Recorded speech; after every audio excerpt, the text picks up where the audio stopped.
Tension সব দূর হয়ে যাবে যদি কেউ বেশি বেশি দরুদ পাঠ করে। এটা হাদিস থেকে বললাম। আর গোনা আমলনামায় যে গোনাগুলো আছে এগুলোও মিটে যাবে যদি কেউ বেশি বেশি দরুদ পাঠ করে। একজন সাহাবী রাসূল সাল্লাল্লাহু আলাইহি ওয়াসাল্লামকে বলেছিলেন, ইয়া রাসূলুল্লাহ, আমি আমার দোয়ার মধ্যে কতটুকু দরুদ পড়ব? আমি কি 4 ভাগের 1 ভাগ দরুদ পড়ব? নবীজি বলেছেন সাল্লাল্লাহু আলাইহি ওয়াসাল্লাম, তুমি পড়তে পারো, চাইলে আরো বাড়াতে পারো, বাড়ালে তোমার জন্য উত্তম। ইয়া রাসূলুল্লাহ, আমি কি তাহলে 3 ভাগের 1 ভাগ দরুদ পড়ব আর 2 ভাগ দোয়া করব? নবীজি বললেন, করতে পারো, বাড়ালে তোমার জন্য উত্তম। ইয়া রাসূলুল্লাহ, আমি কি তাহলে অর্ধেক দরুদ পড়ব আর অর্ধেক দোয়া করব? নবীজি বলছেন, বাড়ালে উত্তম, চাইলে করতে পারো। ইয়া রাসূলুল্লাহ, আমি কি তাহলে সারা আমার পুরো দোয়াটাই শুধু দরুদই পড়ব আপনার উপরে? তখন নবী সাল্লাল্লাহু আলাইহি ওয়াসাল্লাম বললেন, যদি তুমি এটা করতে পারো তাহলে তোমার কোনো গুনাহও থাকবে না, কোনো দুশ্চিন্তাও থাকবে না। তো যদি দেখেন যে দরুদ পড়তে পড়তে পড়তে দোয়ার সময় চলে গেছে, এতে আবার মানে মন খুঁতখুত করার কিছু নাই, বরং আপনি সবচেয়ে বেশি লাভবান হয়েছে। আরেকটা আমল আছে যে আমলটা করতে থাকলে দোয়াগুলো এর মধ্যে চলে আসে এবং আপনি দোয়া করে যেটা হাসিল করবেন ওই আমল দিয়ে তার চেয়ে বেশি হাসিল করে ফেলবেন ইনশাআল্লাহ। সেটা হচ্ছে কোরআন তেলাওয়াত করা। কোরআন তেলাওয়াত করা, এই কয়েকটা আমল কালকে খুব খাস করে খেয়াল রাখতে হবে ইনশাআল্লাহ। জুমার রাতের তো ফজিলত আমরা জানি, বললাম প্রথমে। রাত যেহেতু হয়ে গেছে, আজকে কিয়ামুল লাইল না করে কেউ ঘুমাবো না ইনশাআল্লাহ। আর দ্বিতীয় কথা হচ্ছে কালকে জুমার প্রিপারেশন ভালো করে নিব। প্রিপারেশন কয়েকটা বললাম। সকাল সকাল মসজিদে আসতে হবে। জুমার খতিব আরবি খুতবা শুরু করবেন, তারপরে ঢুকবেন না, বয়ান শুরু হওয়ার আগেই মসজিদে আসতে হবে ইনশাআল্লাহ। মানুষের সমস্যা থাকতে পারে, ওজর থাকতে পারে, এটা আলাদা বিষয়। এটা হলো প্রথম কথা। সকাল সকাল মসজিদে আসা, গোসল করা, ফরজ গোসলের মতো গোসল করা, তারপরে হচ্ছে উত্তম কাপড় পরিধান করা। উত্তম কাপড় বলতে আমার সবচেয়ে সেরা কাপড়টা। আর আমরা মসজিদে আসি কিন্তু অনেকেই একেবারেই রাফ একটা কাপড় পরে আসি, এটা উচিত হয় না। হাদিসে জিবরিল মিশকাত শরীফে আছে, ওখানে দেখবেন জিবরাইল আলাইহিস সালাম মানুষের রূপ ধরে নবী সাল্লাল্লাহু আলাইহি ওয়াসাল্লামের কাছে এসেছিলেন। তার বর্ণনা দিচ্ছেন সাহাবী ওমর রাদিয়াল্লাহু আনহু, তার কাপড়টা ছিল ধবধবে সাদা, কাপড়টা ছিল ধবধবে সাদা এবং চুল কুচকুচে কালো। লা ইউরা আলাইহি আসারুস সাফার, তাকে দেখে মুসাফিরও মনে হচ্ছে না, মানে পরিপাটি হয়ে তিনি মসজিদে এসেছেন। কে? জিবরাইল আলাইহিস সালাম। শিক্ষা দিয়েছেন আমাদেরকে যে মসজিদে আসলে পরিপাটি হয়ে আসতে। খুযু যিনাতাকুম ইনদা কুল্লি মসজিদ, প্রত্যেকবার যখন তোমরা মসজিদে আসবে তখন সুন্দর করে আসো, সুন্দর কাপড় পরে আসো। তাহলে সকাল সকাল মসজিদে আসা, হিসাব করেন কয়টা বলতেছে। 1, সকাল সকাল মসজিদে আসা, ফরজ গোসলের মতো গোসল করা। 3, কে বললাম, আতর খুশবু ব্যবহার করা, উত্তম কাপড় পরিধান করা। 4টা। 5টা হচ্ছে ইমামের কাছাকাছি বসা, ইমামের কাছাকাছি বসার চেষ্টা করা। 6, খুতবা মনোযোগের সাথে শ্রবণ করা। খুতবা দুটোই, বয়ানটাও এবং আরবিটা দুটোই খুতবার অংশ। যেহেতু আমাদের দেশের মানুষ মানে আরবিটা বুঝে না, এই কারণে বাংলায় বয়ান করা হয়, কিন্তু খুতবা কিন্তু আরবিতেই, খুতবা কিন্তু আরবিতেই দিতে হয়। অনেকে আবার বলে যে মাতৃভাষাই খুতবা, এটা নিয়ে একটা ইখতিলাফ সৃষ্টি করে দেয়। এখন বলেন তো দেখি, সারা বিশ্বের মধ্যে কোন ভাষাটা সবচেয়ে বেশি বুঝে মানুষ? ইংরেজি। ঠিক বলছেন। কোন ভাষা সবচেয়ে বেশি বুঝে? তো এখন কি হজের খুতবাটা ইংরেজিতে দেওয়া লাগবে? হ্যাঁ, হজে বিভিন্ন জায়গা থেকে মানুষ আসে, এই যে কয়দিন আগে হয়ে গেল, হজের খুতবা হয় না? এখন যেহেতু সব ইন্টারন্যাশনাল ভাষা হচ্ছে ইংরেজি, তেমন কি হজের খুতবাটা ইংরেজিতে দেওয়া লাগবে? খুতবা আরবিতেই। খুতবা কিসেই? আরবিতেই। ওটা বোঝা আমার দায়িত্ব, আমাকে বুঝতে হবে। বোঝার জন্য আমাকে যদি আরবি শিখতে হয়, শিখতে হবে। এইভাবে ইসলামী খেলাফত যখন কায়েম ছিল তখন আরবি সারা বিশ্বে ছড়িয়ে পড়েছিল, তখন সবাই মোটামুটি আরবি ভাষা বুঝতো। যখন থেকে খেলাফত চলে গেছে, জাতীয়তাবাদ চলে আসছে, আর কয়েকটা তন্ত্রমন্ত্র, ওগুলো নিয়ে পরে কথা বলছি, এগুলো যতদিন আমাদের পর্যন্ত মানে মাথাটা খেয়ে ফেলছে আর কি আমাদের, তখন আরবিটাও আস্তে আস্তে শিক্ষা ব্যবস্থা থেকে উঠে গেছে। এখন আপনি এটা ঐচ্ছিক হয়ে গেছে, আগে বাধ্যতামূলক ছিল। তো খুতবা শুনবেন, খুতবা শোনার পরে খুতবা চলাকালীন কাউকে ডিস্টার্ব করা যাবে না। ডিস্টার্ব করা যাবে না বলতে, কেউ যদি পাশে কথাও বলে তাকে এটাও বলা যাবে না চুপ করো, এটাও বলা যাবে না, উচিত না। সাহাবেরা যদি এমন কেউ একটু বাচ্চা যদি দৌড়াদৌড়ি করতো, তাহলে ছোট ছোট এরকম পাথর রাখতেন সামনে, ওইটা দিয়ে ঢিল দিয়ে সতর্ক করতেন, খুতবা হচ্ছে বসো, মুখ দিয়ে বলতেন না যে বসো। মানে এইভাবে তারা খুতবা শুনতেন। এই কারণেই তো কথাগুলো কলিজা পর্যন্ত পৌঁছাতো এবং সেটা আমলে আসতো। আলহামদুলিল্লাহ। আরেকটা হলো ইমামের কাছাকাছি বসলাম, খুতবা শুনলাম এবং নামাজ শেষ করলাম ইমামের সাথে, তাহলে ফজিলত হচ্ছে প্রত্যেক কদমের বিনিময়ে 1 বছরের নফল নামাজ, 1 বছরের নফল রোজা নেকি হবে ইনশাআল্লাহ। এটা হলো জুমার দিনের প্রথম কাজ। আরেকটা কাজ বললাম, দরুদ বেশি বেশি পাঠ করা। ফজিলত তো আপনারা জানেনই, আমি কয়েকটা বলে দিলাম। একটা হলো যদি টেনশন ফ্রি লাইফ লিড করতে চান তাহলে দরুদ, আর যদি চান আপনি আমার গুনাহ মাফ হয়ে যাক তাহলে দরুদ, বেশি বেশি দরুদ। এমনকি যদি আপনি চান যে আপনার দোয়া বেশি বেশি কবুল হোক তাহলেও দরুদ। মনে করেন আমি তাওহীদপন্থী, সুন্নাহর অনুসারী, হালাল খাই, দোয়াও করছি, জায়েজ দোয়া, এই দোয়াটাও আসমানে ঝুলে থাকবে। এই দোয়াটা কোথায় ঝুলে থাকবে? আসমানে ঝুলে থাকবে। এটা রবের কবুলিয়াত পাওয়ার জন্য যে মাধ্যম সেটা হলো দরুদ। দরুদ পড়বেন, এটা উঠে যাবে ইনশাআল্লাহ। যেই নবীর এত বড় শান, এত বড় মর্যাদা, সেই নবীকে আজকে বাংলাদেশের মাটিতে কিভাবে কটূক্তি করা হচ্ছে খেয়াল করছেন? এগুলো নিয়ে কথা বলা হয়। দেখা যায় রাষ্ট্র তো এখন আসলে ইসলামিক রাষ্ট্র আর নাই। ওইটা তো একসময় ছিল ইসলামী খেলাফা, এখন চলতেছে সব আমেরিকান প্রেসক্রিপশনে আর কি। কেউ চালায় ভারতের প্রেসক্রিপশনে, কেউ চালায় আমেরিকার প্রেসক্রিপশনে, কেউ চালায় পশ্চিমাদের প্রেসক্রিপশনে। রাসূল সাল্লাল্লাহু আলাইহি ওয়াসাল্লামের সিরাত অনুযায়ী কেউ রাষ্ট্র চালায় না। তো সিরাত অনুযায়ী রাষ্ট্র চালালে এরকম সাতেমদেরকে ধরে কল্লা নামায় দেওয়া লাগতো। এখন দেধারসে দেখেন যেখানে সেখানে বাক স্বাধীনতার নামে যেই নবীর উপর দরুদ না পড়লে আপনার দোয়া পর্যন্ত কবুল হবে না, সেই নবীকে কিভাবে গালিগালাজ করা হচ্ছে। নাউযুবিল্লাহি মিন যালিক। কি করবেন? প্রতিবাদ করতে গেলে আমরা দেখলাম যে মামলা করা হলো, মামলার পরে সেই আইনের ধারাটাই বাতিল করে দেওয়া হলো। আইনের ওই ধারাই বাতিল করে দেওয়া হলো। কি আইন! নিজের স্বার্থে যখন তখন করাও যায়, আবার বাতিলও করা যায়।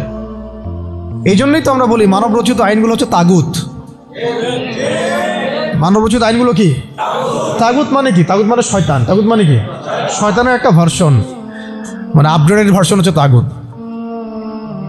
প্রোম্যাক্স তাগুত, শয়তান প্রোম্যাক্স, এটা হচ্ছে তাগুত। তো আল্লাহর আইন বাদ দিয়ে যখন মানুষ নিজের আইন রচনা করে তখন এরকম অবস্থা হয়। যে আইন রাসূলের শানে কটূক্তিকারীর বিচার করতে পারে না, সেই আইন আপনাকে সমাজে শান্তি দিবে, ইনসাফ দিবে? এই জিনিসটা আমাদের বুঝে আসতেছে না। এখন আমরা ঘুরে ফিরে আবার সেই ওই তন্ত্র মন্ত্রের পিছনে ছুটতেছি। এখনো শরিয়া ইমারা খেলাফতের কথা আমরা বুঝতে পারতেছি না।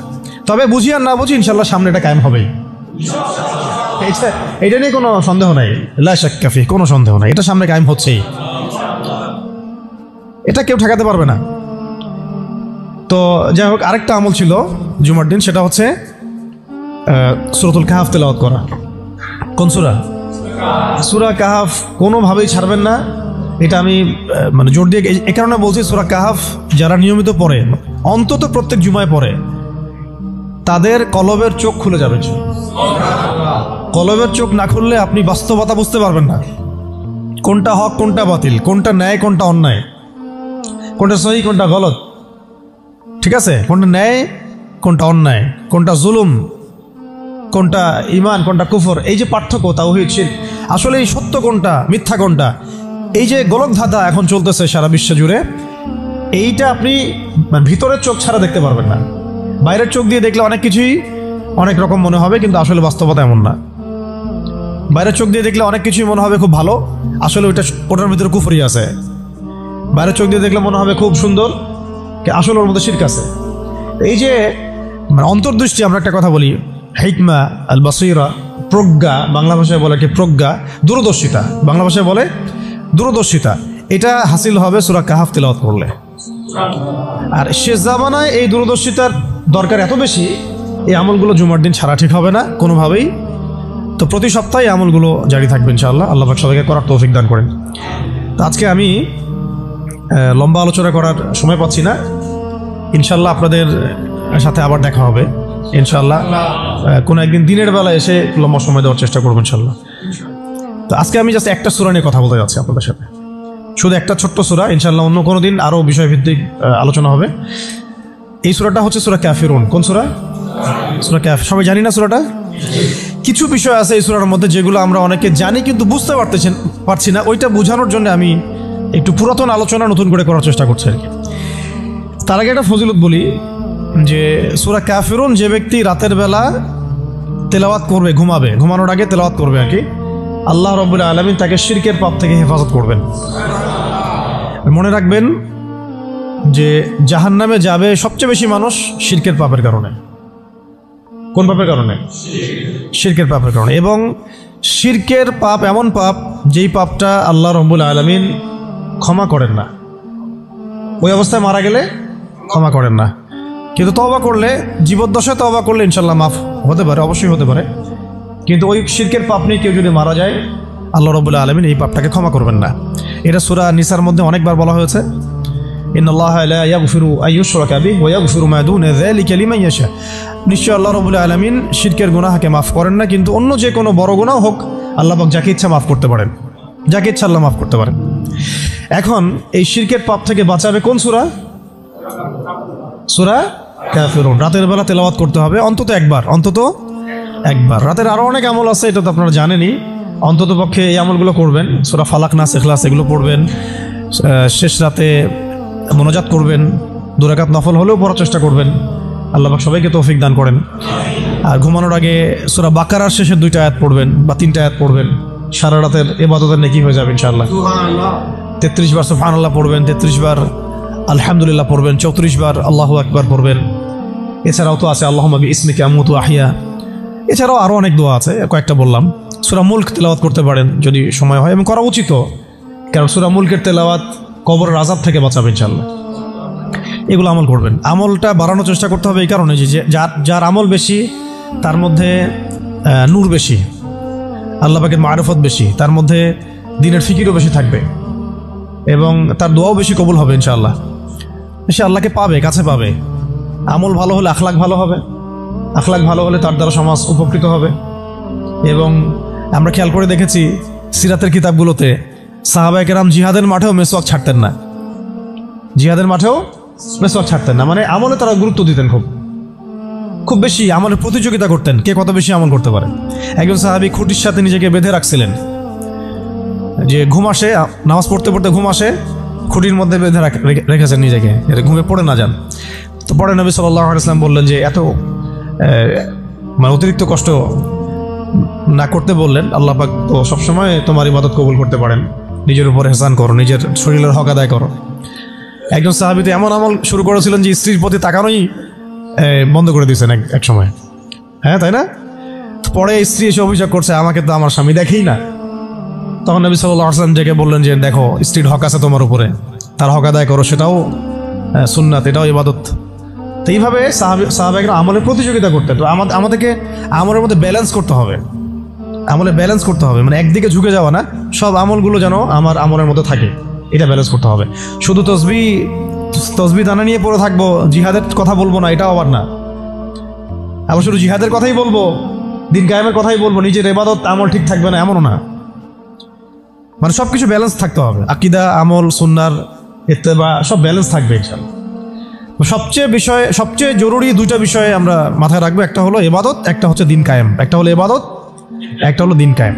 ইবাদত তো ব্যক্তিগত ব্যাপার, এটা জীবনের প্রত্যেকটা ক্ষেত্রে ইবাদত থাকবে, আর দিন কায়েম করতে হবে জীবনের প্রতিটা ক্ষেত্রেই, শুধুমাত্র ব্যক্তিগত জীবনে, ইবাদত বন্দেগীর জীবনে না, আমার অর্থনীতি, ব্যবসা বাণিজ্য, আমার সংস্কৃতি, শিক্ষা এবং রাজনীতির মধ্যেও আল্লাহ পাক তৌফিক এনায়েত করেন।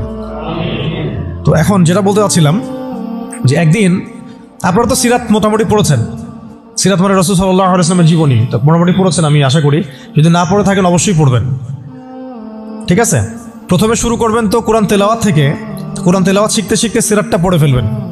সিরাতটা আগে পড়া থাকলে আপনি কোরআন হাদিসের অর্থ যখন পড়তে শুরু করবেন তখন বুঝতে পারবেন যে কোন আয়াত কোন প্রেক্ষাপটে, কোন হাদিস কোন প্রেক্ষাপটে নাজিল হয়েছে।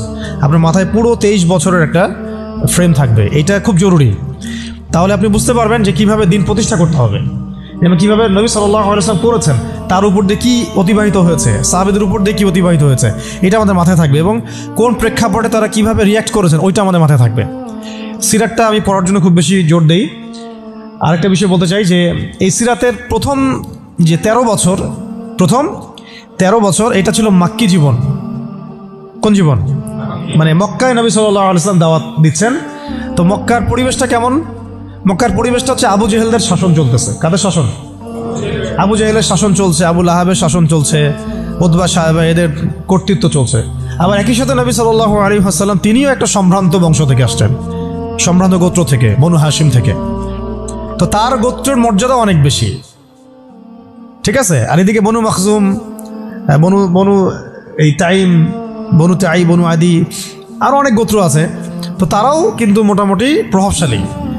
তো রাজনৈতিক যে ক্ষমতাটা, মক্কার রাজনৈতিক যে ক্ষমতাটা, এটা আছে ওই সময় আবু জেহেল, আবু লাহাব, উতবা সাহেব এদের হাতে। এবং ওদের একটা পার্লামেন্ট ছিল, ওর নাম ছিল দারুন নাদওয়া। কি নাম ছিল? দারুন নাদওয়া। তারা আল্লাহকে বিশ্বাস করত, একটু ভালো করে বোঝার চেষ্টা করেন। তারা আল্লাহ পাককে বিশ্বাস করত, আল্লাহ বলে একজন আছে, এটা তারা আকীদা ঠিক রাখতো। এমনকি আল্লাহ পাক সৃষ্টিকর্তা, আল্লাহ পাক রিজিক দাতা, আল্লাহ সন্তান দাতা, এটাও তারা বিশ্বাস করত। কারা বিশ্বাস করত? আবু জেহেল, আবু লাহাব, উতবা সাহেবা, তারাও বিশ্বাস করত। তাহলে কিসে বিশ্বাস করতো না?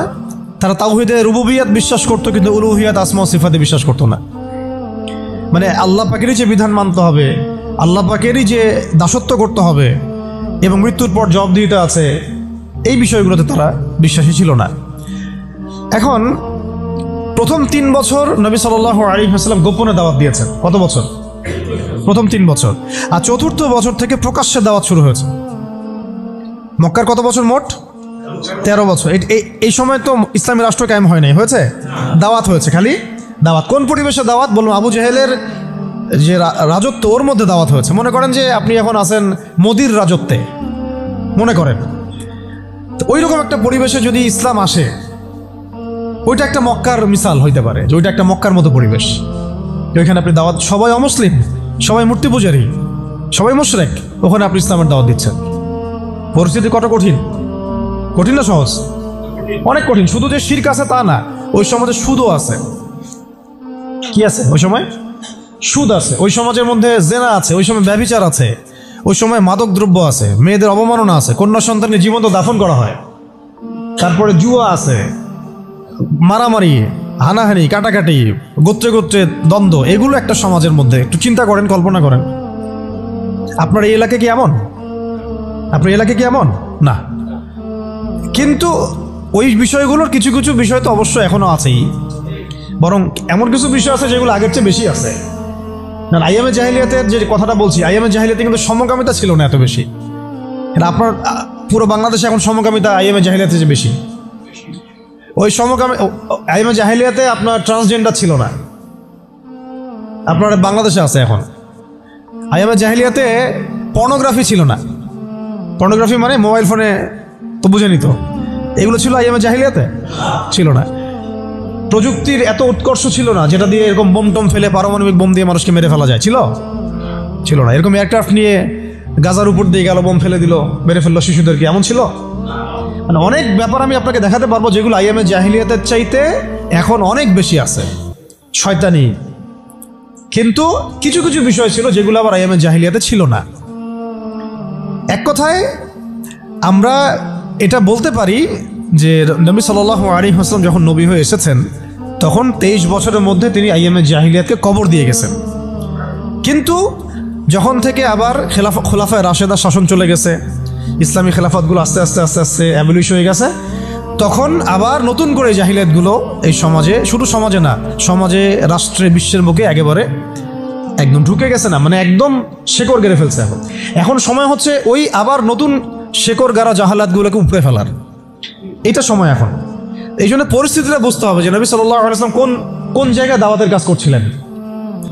চোখ বন্ধ করে চিন্তা করেন যে একটা সমাজের মধ্যে খালি মূর্তি, সবাই মূর্তি পূজা করে, সবাই সুদ খায়, ধরেন সবাই বেশিরভাগই দেখা যায় জেনা করে, মেয়েদের তেমন কোনো বৈবাহিক অধিকার নাই, সম্পত্তির অধিকার নাই, বাচ্চাকে কবর দিয়ে দিচ্ছে জীবন্ত, মদ খাচ্ছে মানুষ, জুয়া খেলতেছে, মারামারি করছে, ইত্যাদি ইত্যাদি ইত্যাদি। এরকম একটা অবস্থায় রাসূলুল্লাহ সাল্লাল্লাহু আলাইহি ওয়াসাল্লাম ইসলামের দাওয়াত দেওয়া শুরু করলেন। দাওয়াত দিতে দিতে প্রথম 3 বছর তিনি গোপনে দাওয়াত দিয়েছেন, গোপনে গোপনে গোপনে দাওয়াত দিয়েছেন। ওই সময় কিন্তু তৈরি হয়েছে আবু বকর রাদিয়াল্লাহু আনহু, ওসমান রাদিয়াল্লাহু আনহু, আলী ইবনে আবি তালেব, যায়েদ ইবনে হারসা, এই সাহাবায়ে কেরাম তৈরি হয়েছেন ওই